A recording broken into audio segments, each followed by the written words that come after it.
नारे तकबीर, नारे रिसालत, मसलक आला हज़रत, उलमाए अहले सुन्नत, उर्स हुजूर इसहाक मिल्लत, हज़रत अल्लामा मौलाना याकूब आलम साहब अशरफी, नारे तकबीर, नारे रिसालत। अस्सलामु अलैकुम व रहमतुल्लाहि व बरकातुहू।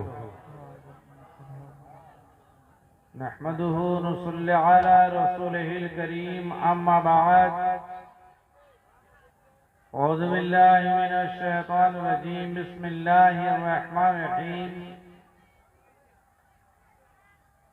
कुल इन कुंतुम तुहिब्बुनल्लाह फत्ताबिऊनी युहब्बिकुमुल्लाह वयग़फिर लकुम ज़ुनूबकुम वल्लाहु गफूरुर रहीम। अल्लाहर नबी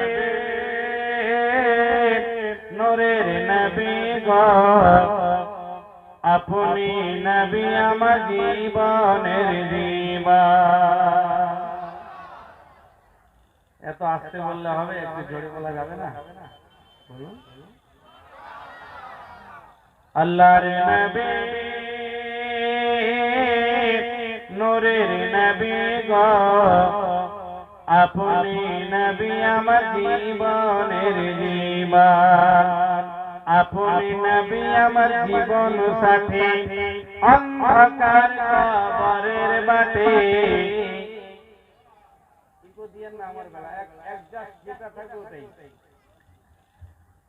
আপনি নবী আমার জীবন সাথী, অন্ধকার কবরের বাটে। আপনি নবী আমার নির্দনিয়ার ধার। আল্লাহর নবী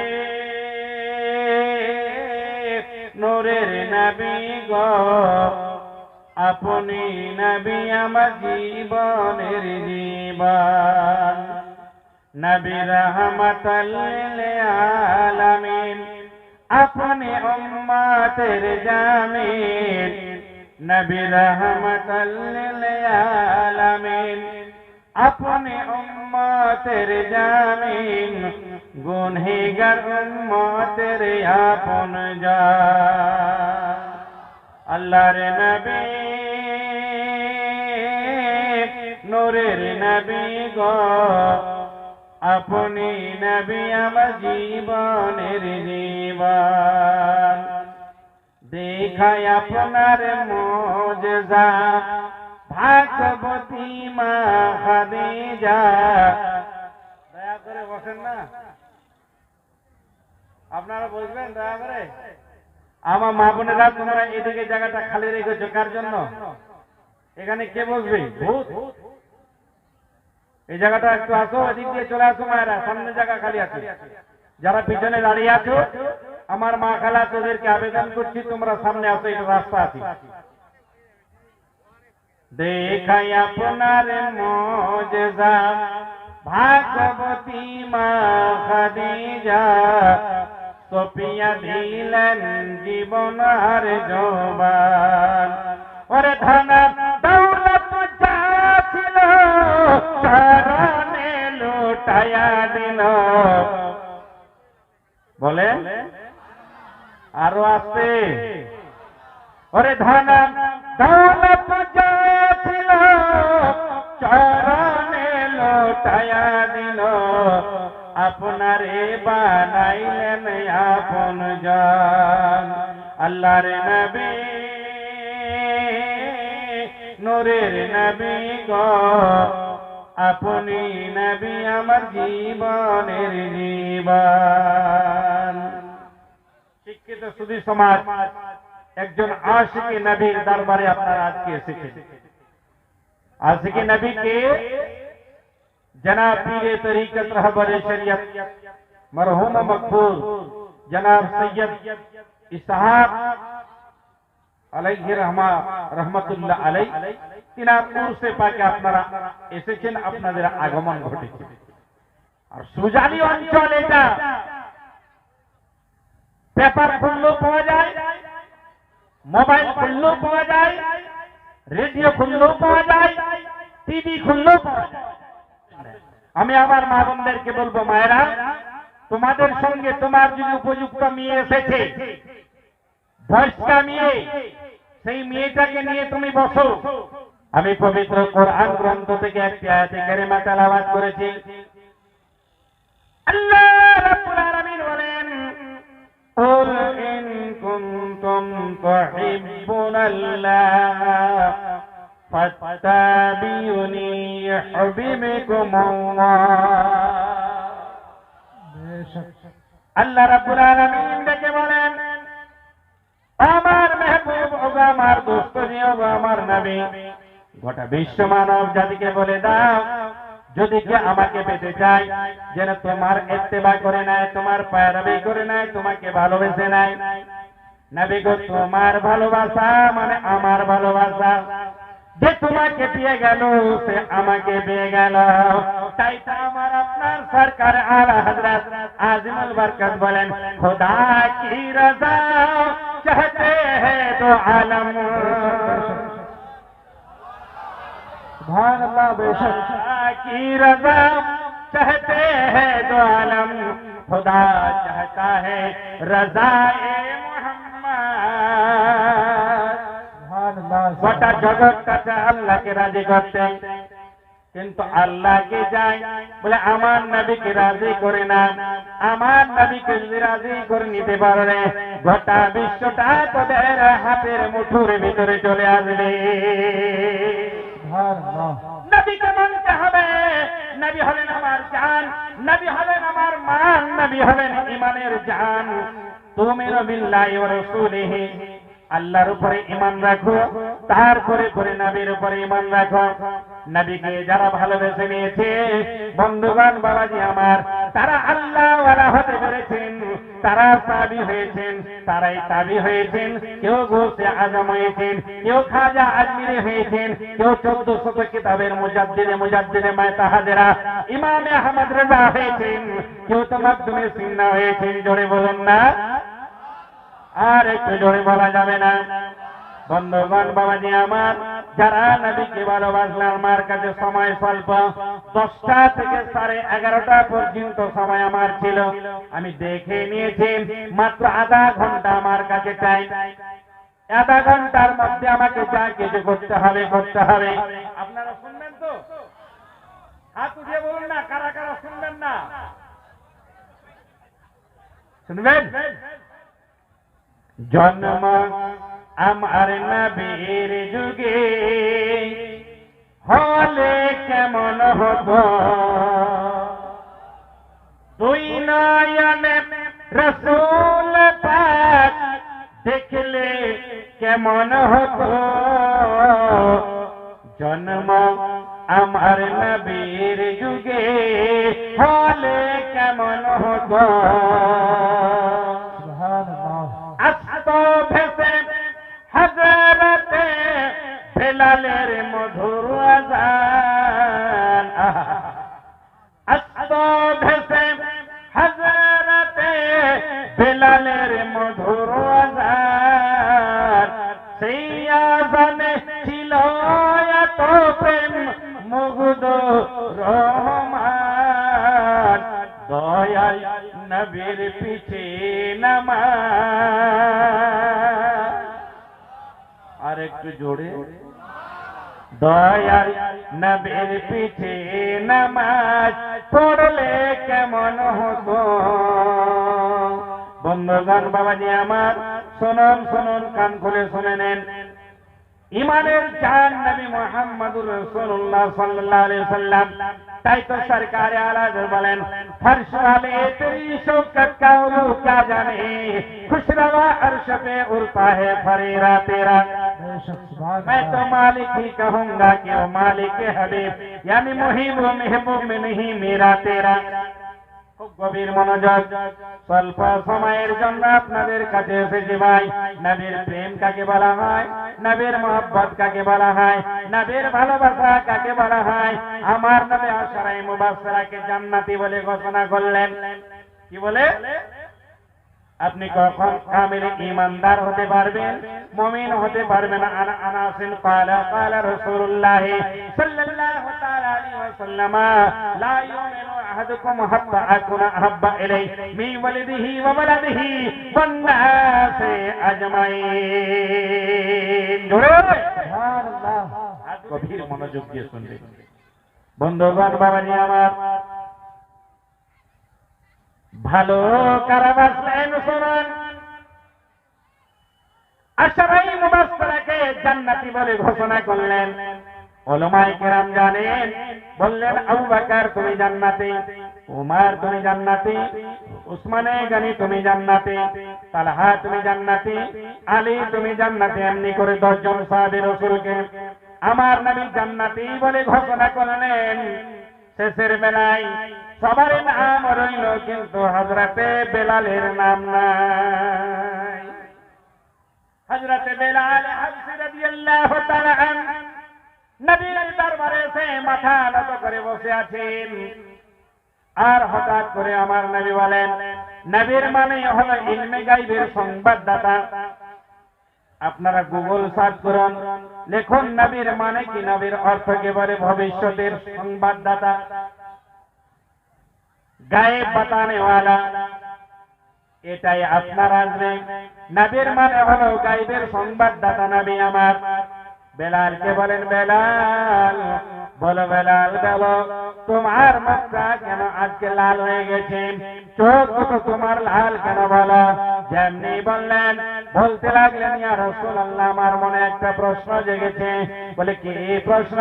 বলে বেলাল তাড়াতাড়ি করে বলে দাও। বলে ইয়া রাসূলুল্লাহ, ইয়া হাবিবাল্লাহ, ইয়া নবী আল্লাহ, ও আল্লাহর হাবিব ও নবী মুত্তাবিব, আমার মনে একটি প্রশ্ন জেগেছে। আপনি আশরায়ে মুবাশশিরাকে 10 জন সাহাবী রাসূলকে জান্নাতি বলে ঘোষণা করলেন, কিন্তু আমার নামটা সেখানে নাই। নবী আমার কাকে জান্নাতে দিবেন? हकीकी मालिक तो खुदा है, मगर मजाजी मालिक मेरा रसूलुल्लाह है। हकीकी मालिक खुदा है, मगर मजाजी मालिक रसूलुल्लाह है। अब उठाइए, इन्ना अतैनाकल कौसर की तफसीर उठाकर देखिए, नबी को क्या क्या अता किया है। प्यार से बोलो ना। যেমনি বললেন ঠিক ওই সময় বলতে লেগেছেন, ও বেলাল তোমার মনে কি বড় আঘাত লেগেছে? বলে ইয়া রাসূলুল্লাহ আঘাত নয়, কিন্তু আমার নামটা সেই লিস্টে নেই। হযরতে বেলালকে বললেন, বেলাল শুনে নে তাদের নাম আমি দিয়েছি, কিন্তু সবার আগে তুমি জান্নাতে যাবে। সুবহানাল্লাহ, সুবহানাল্লাহ। সবাই শুনেছেন, নবীর হাতে থাকবেন জান্নাতের চাবি, নবী খুলবেন জান্নাতের তালা। সর্বপ্রথমে আমার নবী যাবেন, তারপরে অন্য কেউ যাবে।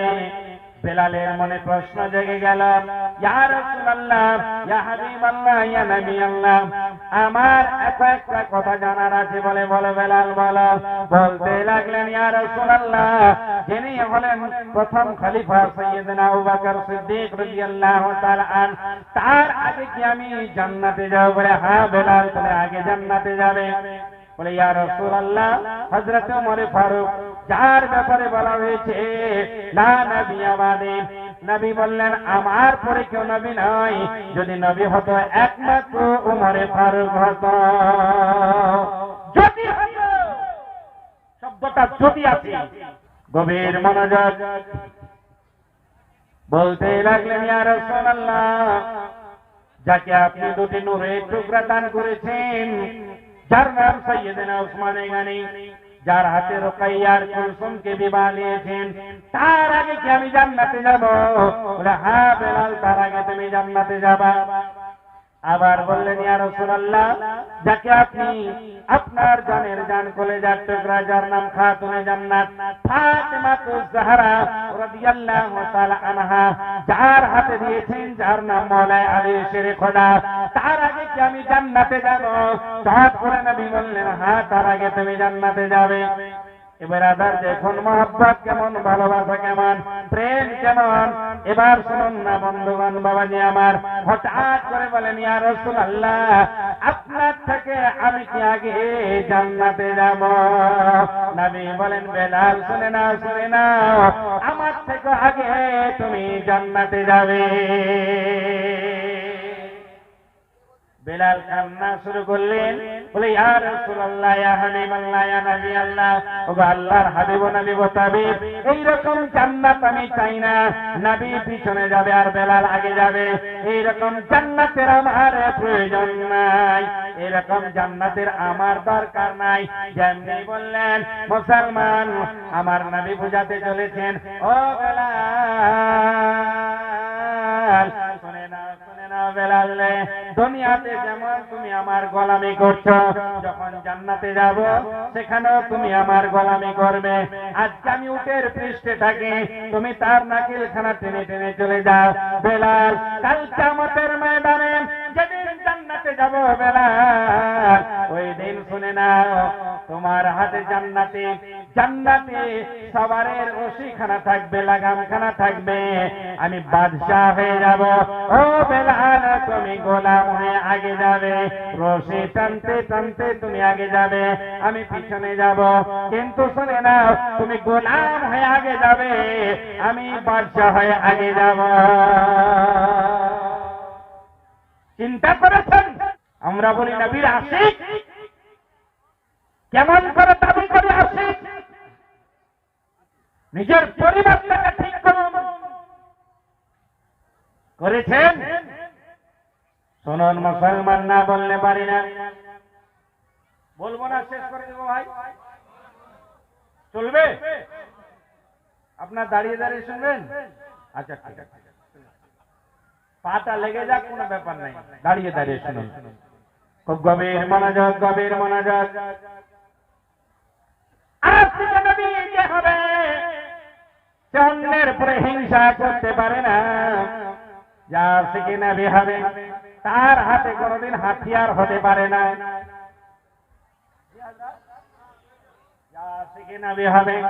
বন্ধুগণ, বাবাজি আমার, আবেদন করে যাচ্ছে, হুকুম নয়, আপনাদের কাছে আবেদন করে যাই। গোটা বিশ্বের অবস্থা খুব খারাপ, আপনারা জানেন কি জানেন না, একটু উঠান।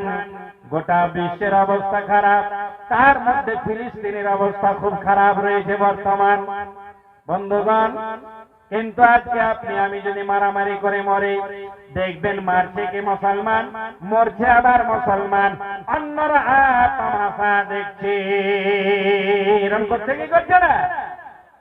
লজ্জা দিল, ভাই ভাইকে গুলি করছে, ভাই মারা গেলে এক ভাই গুলি করল, লাভটা? আরে পাগল শোন, যেদিন মারা যাবি ওই দিন কান্ধা দিলে আমার ভাই কান্ধা দিবি, নিজের বাপকে চিনে না। বন্ধুগণ, বাবাজি আমার, মনে কিছু নিবেন না, নিবেন না, নিবেন না। নেতা হন, এরকম নেতা নয়। নেতা হবেন তো আবু বকরের মতো নেতা হন, নেতা হবেন তো উসমানে গনির মতো নেতা হন, নেতা হবেন তো সাইয়্যিদিনা উমর ফারুকের মতো নেতা হন। নেতা ছিলেন, নবীর আশিক কেমন ছিলেন, প্রেম প্রীতি কেমন ছিল, ভালোবাসা কেমন ছিল। মুসলমান, রাতের অন্ধকারে সাইয়্যিদিনা উমর ফারুক রাদিয়াল্লাহু তাআলা তিনি মানুষের অবস্থা দেখে বেড়াতেন, ছদ্মবেশী রূপে দেখে বেড়াতেন, আর বলতেন, আল্লাহ আমার এলাকার মানুষ যেন ভোকা না রয়ে যায়। আজকে যেমনি আমি নেতা হয়ে গেলাম, যেমনি একটা পাওয়ার পেয়ে গেলাম, আমি মডেল হয়ে গেলাম, আমি একজন শিক্ষিত ব্যক্তি হওয়ার পরে দেখতে পাওয়া যায় আমার বিবেক কাজ করে না, হিংসা হাসাদে ভরে গেছি।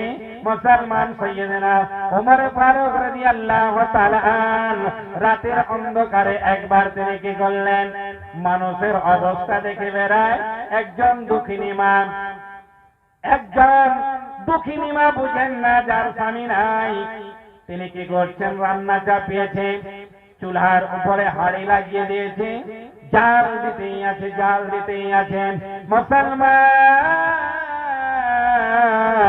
ঠিক ওই সময় বাবা যান জাল দিতে আছে। হযরত ওমরে ফারুক গিয়ে এক কিনারা থেকে দাঁড়িয়ে দেখছেন তিনটা ছেলে কান্না করছে। মা যতদিন ধরে বাবা ছিল, বাবা এক বেলা আমাদেরকে ভোকা রাখতো না, আজ থেকে 2 দিন হয়ে গেল মা আমরা খাবার পাই নাই, তুমি কেন আমাদের খাবার দিচ্ছ না?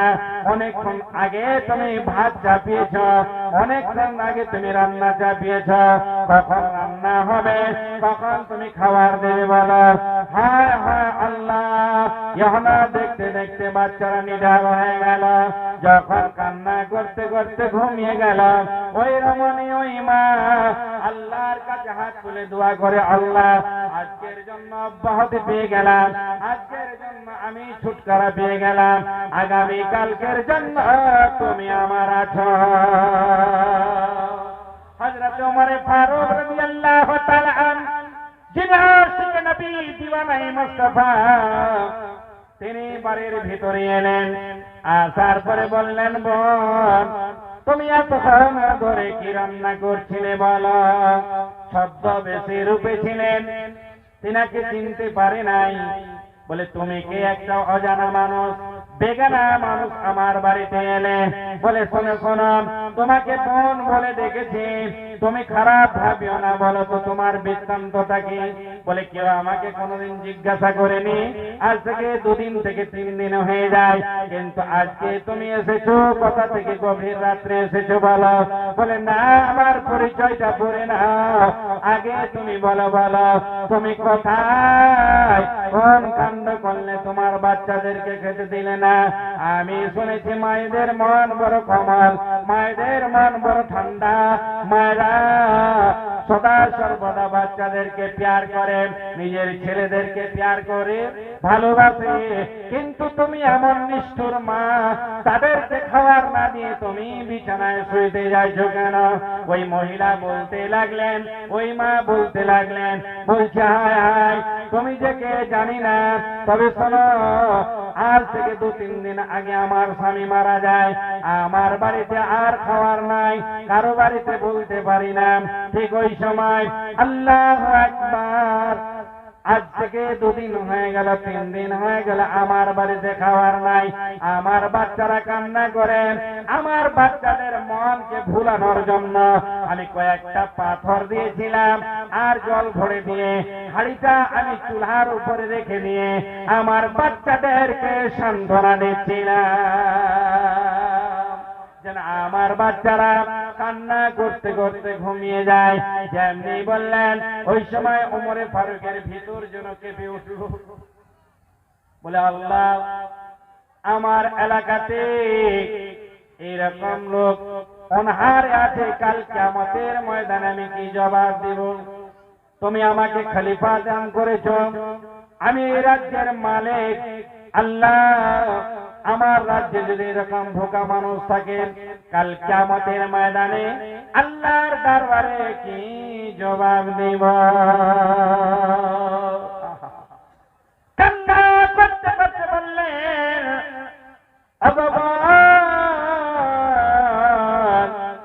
তুমি কি ওমরে ফারুককে বলো নাই? বলে ওমরে ফারুককে কি করে বলবো? ওমরে ফারুকের আমার মতো গরিবের দুঃখিনীর কথা শোনার তো সময় নাই, তার কাছে আমি যাই নাই। বলে দাঁড়া দাঁড়া দাঁড়া। হযরত ওমর এত কান্না করতে লাগলেন, কান্না করতে করতে করতে করতে বলে একটু দাঁড়া, আমি তোমার জন্য খাবার নিয়ে আসছি। বাড়িতে চলে গেলেন, রাজপ্রাসাদে গিয়ে একটা আটার বস্তা নিজের কাঁধের উপরে নিয়ে ওই দক্ষিণের বাড়িতে রাত্রে বেলা উপস্থিত হয়ে গেলে।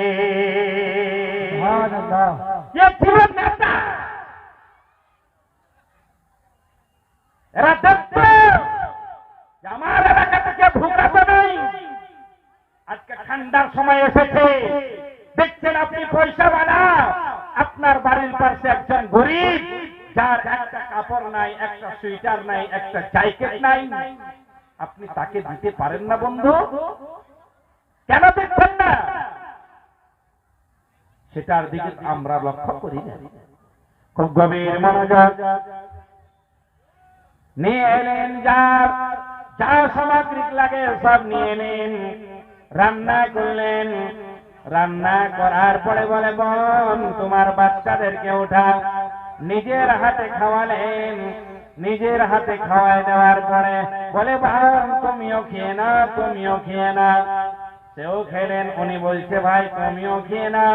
খাওয়ার পরে দোয়া শুরু করেছে, আল্লাহ রাব্বুল আলামিন এই ভাইকে আমার তুমি রাজ্য দান করো, ওমরে ফারুককে তুমি পদচ্যুত করে দাও, ওমরে ফারুককে তুমি আর গদিতে রাখিও না, আল্লাহ তাকে খলিফা পদে রাখিও না। যখন এই দোয়াটা করে ওমরের ভিতরটা যেন কেমন হয়ে গেল, আমার জন্য বদদোয়া হয়। আর এই বলতে না বলতে হঠাৎ করে বলেন, আল্লাহ ওই ওমরের জায়গাতে আমার দাদাকে, আমার বড় ভাইকে তুমি বসিয়ে দাও। একটা লোকের জন্য একবার দোয়া হয়, একবার বদদোয়া হয়, তবে শান্তি পেয়ে যায়। হঠাৎ করে বললেন, ও বোন আমার শোনো, একটা চিঠি তোমাকে লিখে দিয়ে যাচ্ছে, এটা নিয়ে কালকে ওমরের দরবারে তুমি চলে যাও, তোমার ভাতা হবে, তোমার অনারিয়াম হবে। একটা কথা আপনাকে আজকে বলে দে, আজকে সরকার আমাদেরকে ভাতা দেয় কি দেয় না? বয়স্ক ভাতা, লক্ষ্মী ভান্ডারের ভাতা, আবার এমাম ভাতা, এটা ভাতা ওটা ভাতা, এই ভাতা এরা দিতে শেখায় নাই। এটা ভাতা আমার 1400 বছর আগে আমার আকা বিশ্ব নবী এই ভাতা চালু করে গেছে। আর একটু জোরে আজকে এরা বলছে পিএম পিএম सभी का खून है, यहाँ तो मिट्टी में शामिल, किसी के बाप का हिंदुस्तान थोड़ी है। हिंदुस्तान मेरा राजा का है, हिंदुस्तान मेरा राजा का है, हिंदुस्तान मखदूम पाक का है, हिंदुस्तान अलाउद्दीन नबी का है। सुभान अल्लाह बेशक। अरे सुभान अल्लाह। আপনারা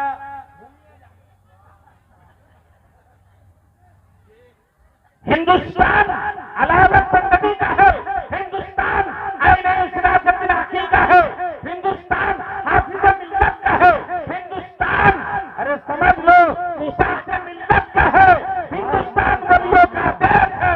सुभान अल्लाह बेशक। ये अगर कहे मुसलमान को निकाल दो, कभी निकल नहीं पाएगा। मेरा बाप दादा यहाँ है, तुम जब मरते हो तुमको जलाकर राख कर दिया जाता है, और मैं जो करता हूँ मेरे लिए जनाजे की नमाज पढ़ाया जाता है, जमीन पर दफनाया जाता है। सुभान अल्लाह बेशक। আর একটু জোরে আল্লাহু আকবার। ও কারা হাতে করে ই করছে, হ্যাঁ নেতার জন্য তো খুব চিল্লায় আজকে বারাত কালকে মরবি, কিন্তু আল্লাহর নামে হাত উঠান, নবীর নামে হাত উঠান, দেখতে পাবেন আল্লাহ আপনার সম্মানকে বাড়িয়ে দিবে। জোরে বলা যাবে না? একটা হাত যেন নিচে না থাকে। যারা দাঁড়িয়ে আছেন তারা বলুন ইয়া রাসূলুল্লাহ। সুবহানাল্লাহ সুবহানাল্লাহ। যে মৌলবি চিনালো আপনাকে, পীরকে এইভাবে মানতে হবে, মাকে এইভাবে মানতে হবে, বাবাকে এইভাবে শ্রদ্ধা জানাতে হবে, গোটা বিশ্বে এইভাবে চলতে হবে, সেটার মূল্য নাই।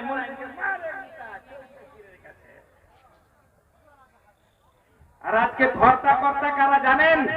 গ্রামের সর্দার ওই হচ্ছে, দাড়ি মাড়ি কিছু নাই, খালি পয়সাওয়ালা হইলে হয়।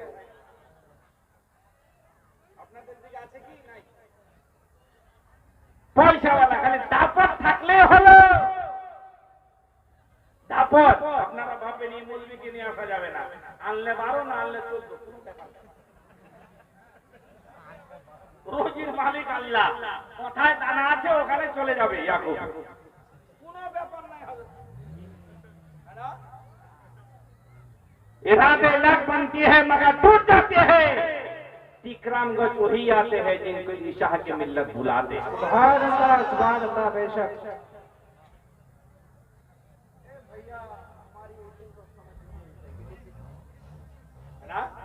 আপনারা বাড়ি যাবেন না থাকবেন?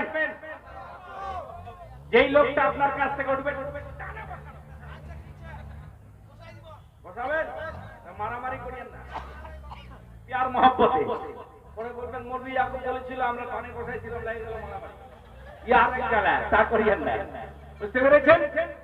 বলছিলাম হযরত ওমর ফারুক কাঁদছেন আর বাড়ির দিকে যাচ্ছেন। যেতে যেতে যেতে মনে পড়ে গেল, আল্লাহর কাছে আরাধনা শুরু করলেন, আল্লাহ রব্বুল আলামিন, ওগো রহমানুর রহিম, আমার দেশে এরকম গরিব যে কত আছেন, কাল কিয়ামতের ময়দানে আল্লাহর দরবারে কি জবাব দেব? ওই দক্ষিণী মা আমার রাত্রিবেলা আরাম করে ঘুমালেন, তারপরে আবার যখন বাইতুল মাল বন্টন শুরু হলো, বাইতুল মাল, আজকে রেশন দিচ্ছে না, রেশন, এই রেশনের কথা আমার নবী আগে করেছেন। বন্ধুগণ, বাবাজি আমার, ঠিক ওই সময় বাইতুল মাল বন্টন করছেন, রেশন দিচ্ছেন, আর এই মহিলাকে টকটকি লাগে দেখিয়াছে, রাত্রেবেলায় ছদ্মবেশে রূপে ছিলেন। মহিলা তখন চিনতে পারছেন, কিন্তু ঠিক মতো বুঝে উঠছে না ইনি ছিলেন না অন্য কে। যখন নিকটে গেলেন, দূরের লাইনে ছিলেন, নিকটে এলেন, ওই মহিলা হাউমাউ করে কান্না শুরু করে, এত কেঁদে যায়। হযরত ওমর ফারুক বলেন, বোন কাঁদছো কেন বলো? বলে, ওমর, রাত্রিবেলায় তুমি আমার বাড়িতে গিয়েছিলে, আমি তোমাকে চিনতে পারিনি, তোমাকে বুঝতে পারিনি। ওমর, তুমি যে এত বড় দয়ালু, তুমি যে এত বড় শরীয়তপন্থী, তুমি যে নবীর আশিক, তুমি যে নবীর দিওয়ানা, আমি এখন বুঝতে পারলাম। ওমর গো, একবার তোমার জন্য দোয়া করেছিলাম, একবার বদদোয়া করেছিলাম, দয়া করে তুমি আমাকে ক্ষমা করে দাও। ওমর চেয়ারের উপর থেকে দাঁড়িয়ে গেলেন। দাঁড়িয়ে যাওয়ার পরে কচি বালকের মতো ঝরঝর করে কেঁদে কেঁদে বলে, বোন, ও আমার বোন রে, আমি তোমার এতদিন খবর নিতে পারিনি, আমার লেট হয়ে গেছে, দেরি হয়ে গেছে। বোন আমার, তুমি আমাকে আল্লাহর ওয়াস্তে ক্ষমা করে দিও, না হলে কাল কিয়ামতের ময়দানে আল্লাহর দরবারে কি জবাব দেব? সুবহানাল্লাহ। এটার নাম ছিল ইসলাম, মুসলমান। আমরা আজকে বুঝতে পারলাম না, আমাদের যেটা পজিশন সেটা আমরা ধরে রাখতে পারলাম না। আফসোস এক জায়গাতে বন্ধু, আজকে আমরা নবীর প্রেমিক হয়েছে, কিন্তু আমরা হিংসা ছাড়তে পারলাম না, আমরা মারামারি ছাড়তে পারলাম না, আমরা সুদ ছাড়তে পারলাম না, আমরা লটারি ছাড়তে পারলাম না, আমরা ট্যাবলেট ছাড়তে পারলাম না, আমরা মানুষের সঙ্গে অন্যায় করতে ছাড়তে পারলাম না। অন্যায় করে একবার চিন্তা করুন, আল্লাহ রাব্বুল আলামিন দুটো ভাগ দিয়েছেন, একটা হলো হকুকুল্লাহ, একটা হকুকুল ইবাদ। হকুকুল ইবাদের মধ্যে যারা গ্রেফতার হয়ে যাবে, বন্ধুগণ, কাল কিয়ামতের ময়দানে যতক্ষণ পর্যন্ত হক না আদা করেছেন, আপনার নেকি কেটে কেটে ওর আমলনামাতে যাবে, আর আপনি ওই সময় জাহান্নামের দিকে চলে যাবেন। করে একটি কথা বলি, আর বলার পরে আমার বক্তব্য ইতি টানব। নবী আমার কেমন, শোনেন না, আজকে মানুষ তো মানুষ রে। নবীর সঙ্গে কে ভালোবাসা করেছিলেন শুনুন। নবী পাক আমার রাস্তা দিয়ে চলে যায়, নবীকে কখনো পিপাসা লাগে না, নবীকে কখনো পিপাসা লাগে না, নবীকে কখনো ভোগ লাগে না, নবীকে কখনো পায়খানা লাগে না, নবীকে কখনো পেশাব লাগে না। নবীর ঘাম আমাদের মতো নয়, নবীর ঘামটা হলেন মুস্কে আম্বারের মতো, জোরে বলেন না। আমি ঘেমে যদি যাই, 2 দিন যদি কাপড়টা না কাচে দেই, আমার দুর্গন্ধ বের হবে, আপনি আমার পাশে থাকতে পারবেন না। কিন্তু আমার নবী যখন ঘেমে যেতেন, মনে হলো মতের ফোঁটাগুলো টপকাচ্ছে। নবী রাস্তা দিয়ে চলে যায়, প্রখর রৌদ্র, চৈত্র বৈশাখ মাসের দিন, মরুভূমি জায়গা, বন্ধুগণ বাবাজি আমার, চোখে জল চলে আসবে, একটু গভীর মনোযোগ দিয়ে শুনুন। আমরা আজকে নবীর গোলাম বলে দাবি করি, কিন্তু শুনুন না, আমরা জাহান্নামের ভয়ে কান্না করি না, আল্লাহর আযাবের ভয়ে কান্না করি না। হযরত আবু বকর সিদ্দিককে বলা হয়েছিল, আবু বকর তুমি মরণকে কেমন স্মরণ করো, যাকে জান্নাতের সার্টিফিকেট দেওয়া হয়েছিল। তিনি বলেন, ইয়া রাসূলুল্লাহ, এই পলকটা মেরেছে, ভুলতে পারবো কি পারবো না, তার আগে মরণ আসতে পারে। নবীর মোনাজাত, বন্ধুগণ বাবাজি আমার, হঠাৎ করে নবী পাক চলে যায়, আর দেখতে পাই, বলুন তো, যখন চৈত্র বৈশাখ মাসে রৌদ্র হয় পুরো ঝিলমিল ঝিলমিল করে না ভাই? আচ্ছা, এখান থেকে মনে হচ্ছে ওইদিকে বোধহয় আসমানটা জমিনে লেগে আছে নাকি? কিন্তু আসলে আছে কি না? ঠিক ঠিক ব্রেন বলছে নেই। বন্ধুগণ বাবাজি আমার, ঠিক ওই সময় দেখতে পাওয়া যায় ঝিলমিল ঝিলমিল করে। নবী বললেন, ওরে আমার সাহাবী, আমাকে পিপাসা লেগেছে, যাও তো ওই যে পাহাড় দেখতে পাওয়া যায় আপনাদের পাশে, দার্জিলিং, ঝর্ণার জল বের হয় কি হয় না বলো? হয় না? যেটা মিনারেল ওয়াটার থেকে অতি উত্তম। বন্ধুগণ, ঝর্ণার জল বের হয়। আমার নবী বলেন, সাহাবী রাসূল যাও, ওই যে পাথর দেখতে পাওয়া যায়, পাথরের চূড়া থেকে, পাথর থেকে ঝর্ণার জল বের হচ্ছে, তাকে গিয়ে বলে দাও এক গ্লাস জল নিয়ে আসো, জল, সেটা আমি পান করব, আমাকে পিপাসা লেগেছে। অথচ নবীকে পিপাসা লাগে না, কিন্তু বুঝার জন্য বললেন, যা যা যা। দৌড়াতে লেগেছেন সাহাবী রাসূল। যখন চলে গেলেন, যাওয়ার পরে দেখতে পায় পাথর পড়ে রয়েছে, পাথর, আর সেই জায়গাতে জল নাই। ওই সময় সাহাবী রাসূল বলেন, পাথর তুমি কম নসিব, বদনসিব বললেন না, তুমি কম নসিব।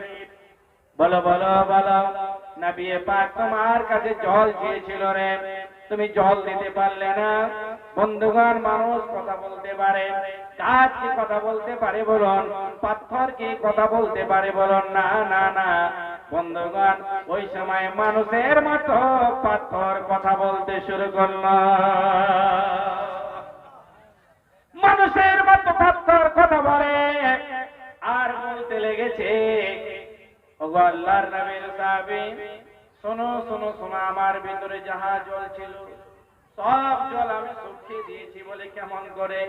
বলে যেদিন থেকে কোরআন পাকে সূরা বাকারাতে ওই আয়াতটা শুনেছি, ওয়াকুযুহান নাস ওয়াল হিজারা উইদ্দাত লিল কাফিরিন, মানুষ এবং পাথর জাহান্নামের খনি হবে, খড়ি হবে, মানুষ এবং পাথর জাহান্নামের খড়ি হবে। ওই দিন থেকে নিয়ে আমি কেঁদে কেঁদে আমার ভিতরে যতটুকু জল ছিল সব জল আমি শেষ করে দিয়েছি। আমার কাছে কোনো জল নাই, আমার কাছে কোনো পানি নাই। তবে হ্যাঁ ভাই বন্ধু, শুনে নাও, জাহান্নামের আগুনটা এত দর্দনাক যে জাহান্নামের আগুনের নিকটে যাওয়া যাবে না। আর আমি একজন নবীর আশিক, আমি একজন নবীর দিওয়ানা, আমি নবীর মাননেওয়ালা, আমি নবীর চাহনেওয়ালা। একটা পাথর বলেন আর বললেন, আমার নবীকে এতটুকু বলে দিও, কাল কিয়ামতের ময়দানে যেন আমার জন্য শাফাত করে। পাথরের কান্না শোনার পরে বন্ধুগণ বাবাজি আমার, সাহাবে রাসূল ক্ষান্ত হয়ে থাকতে পারলেন না, চোখের জল ঝরাতে লেগেছে। চোখের জল এত কেঁদে যায়, এত কেঁদে যায়, যার তুলনা নাই। এসে বলেন, ওরে আমার সাহাবীরা, বলো তোমরা কেন কান্না করছো ভাই? কান্নার কারণটা বলো না। বন্ধুগণ, এই কান্নার কারণ আপনাদেরকে আমি বলে দেব বিস্তারিত।